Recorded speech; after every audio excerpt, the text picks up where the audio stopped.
এই ৪ ধরনের মানুষের সাথে যদি আপনার সম্পর্ক নষ্ট হয় তাহলে আর কখনো সম্পর্ক ঠিক করবেন না। নাম্বার ১, যে মানুষটা আপনার পরিচিত জনের কাছে আপনার নামে মিথ্যা কথা বলে বেড়ায়, আপনার নামে দুর্নাম রটিয়ে বেড়ায়, তার সাথে কখনো সম্পর্ক ঠিক করতে যাবেন না। নাম্বার ২, যে মানুষটা আপনার সফলতায় খুশি না হয়ে সেটাকে উপরন্তু ছোট করে দেখে। এটা বলে যে এটা আর কি অ্যাচিভমেন্ট, এটা তো যে কেউ করতে পারে।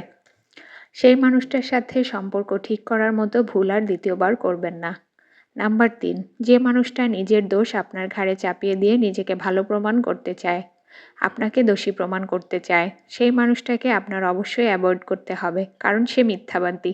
সে সুযোগ পেলে আবারও আপনার ক্ষতি করবে। নাম্বার ৪, যে মানুষটা নিজের প্রয়োজনে আপনাকে বারবার ব্যবহার করেছে এবং ব্যবহার করার পর আপনাকে ভুলে গেছে, সেই মানুষটার সাথে আপনি কখনোই সম্পর্ক ঠিক করতে যাবেন না। তার কারণ সে স্বার্থপর মানুষ।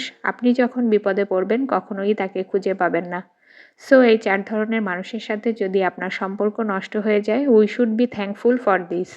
কারণ এই মানুষগুলো আপনার ক্ষতির কারণ হতে পারে, আপনাকে বড় ধরনের বিপদে ফেলতে পারে। So be careful.